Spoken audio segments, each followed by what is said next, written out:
talk now of maybe Ukraine getting hold of US Tomahawk cruise missiles, maybe getting hold of a huge amount of financial support using those frozen Russian assets, hundreds of billions of dollars worth of frozen assets. Vadim Pristeko is the former Ukrainian ambassador here in London. Hello to you, Vadim. Good to have you here. Good evening, sir. Do you feel more hopeful, Ambassador, about the prospects for Ukraine, maybe getting hold of these Tomahawk missiles, maybe getting hold of that frozen Russian money? I do believe that it's getting better. It took us almost a half a year to explain to the new American administration that this war cannot be taken easily, as many other things the President Trump is bragging that he finished already. But I guess that now with the visit of President Zelensky on Friday to the White House, it will be totally different from what we observed in the last February. And we are getting, all of us, not just Ukraine, but Ukraine with allies, getting somewhere where can really put the Russians in the place they belong to. And you'd imagine if President Zelensky is going to Washington with a list of potential targets for longer range missiles to sit down with President Trump, he has some kind of assurance that that meeting will have a fruitful result. But of course, Ukraine needs that to be the case. And if Donald Trump has now had a change of heart on this, if he is going to get tough with Putin, why do you think we've seen that change of heart? Yeah, you're right. That's how diplomacy works. Before leaders sit at the table, every document have to be ready, and all the ideas and the propositions like the long-range missile or this awaited financial support and frozen money from Russia from the European Union. All of this have to come together to a jiggle puzzle, to allow us to start doing what we've been telling to Europeans and Americans, that we have to force Russia to the table of negotiations and negotiate on our terms. So that's what we expect. And I've been talking about the value of those US Tomahawk missiles to Ukraine. What about the value of those frozen assets? $300 billion in all, some people estimate. How would that be used by Ukraine? I believe that this is huge money, and that's something Ukraine will need for the not just for a war effort, but actually to rebuild itself. I would hardly be surprised if Russia will allow itself, to repay for all the crimes they've done, all the infrastructure being destroyed and cities being demolished and the people's lives have been lost. So we have to do it preemptively. Having this money frozen, we have to use them as a credit. That's at least looks like an idea right now.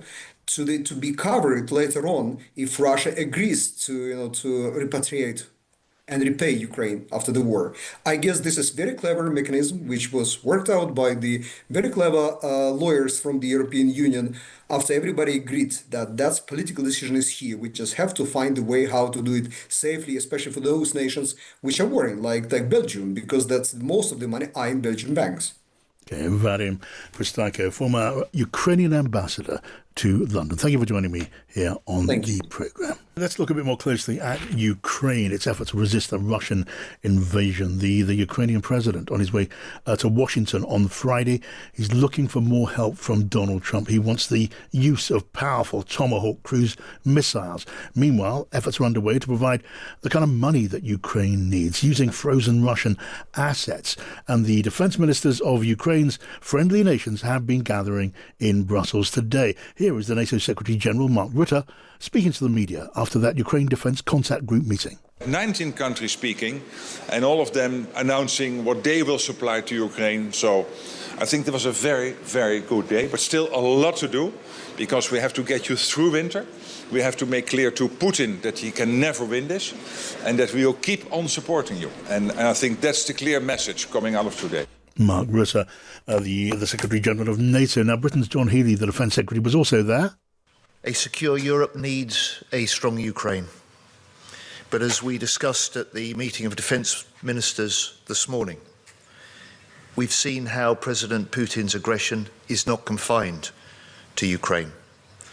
Drone incursions into Poland, violations of Estonia's airspace, election interference in Moldova. Deliberate or not, Putin is watching what we do, and he should be in no doubt that if NATO is threatened, we will act.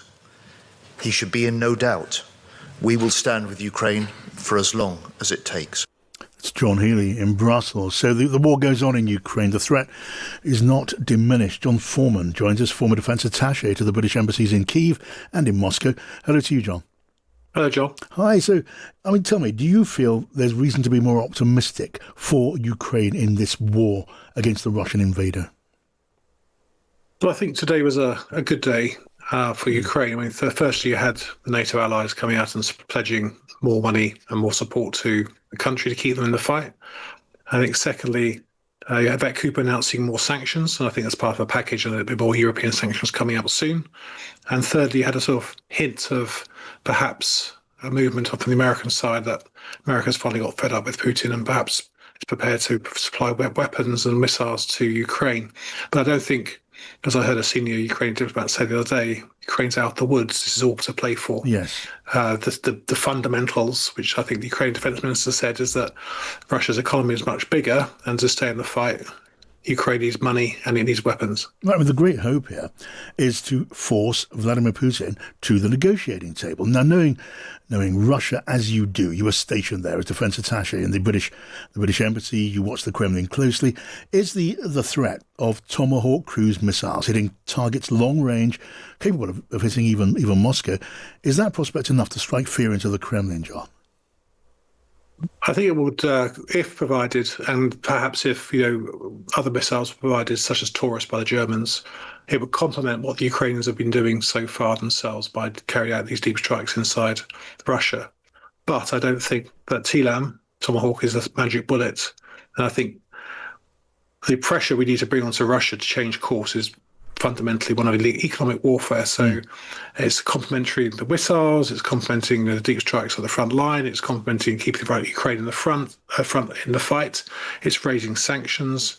It's using Russian assets to sort of squeeze Russia from multiple directions, and also squeezing Russia's partners as well, and also those who have been avoiding sanctions. So maximum pressure from all angles, I think, is the way ahead if President Trump's prepared to lead that. I think without the American effort and power at the table, then all those efforts will be suboptimal. Right, and so using those frozen Russian assets in the banks as a way to funnel cash to Ukraine, to what extent will that be a game changer? How far will that meet the needs of Ukraine now?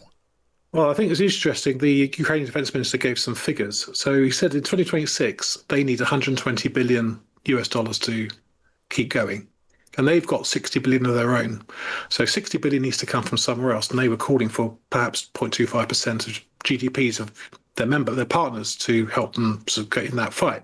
So if you say, okay, Russia's got 300 billion, then 300 billion is going to go a long way to keep Ukraine in the fight if they need 60 billion a year, for example. So, and it's not just for obviously immediate arms supports, it's also for support of the energy infrastructure, paying salaries and social care and all those other things. So we're talking huge sums of money, but I think the idea of just trickling money in is probably unwise. What you need to support Ukraine onto is a firm basis, now, whether that's by the International Monetary Fund, or whether it's by the World Bank, or whether it's by donors, or whether it's by sequestering these Russian funds, remains to be seen. But I think it's all money to go in the pot to keep Ukraine going. Okay, John Foreman, former defence attaché to the British embassies in Kyiv and Moscow. Thank you, John, for coming on the show.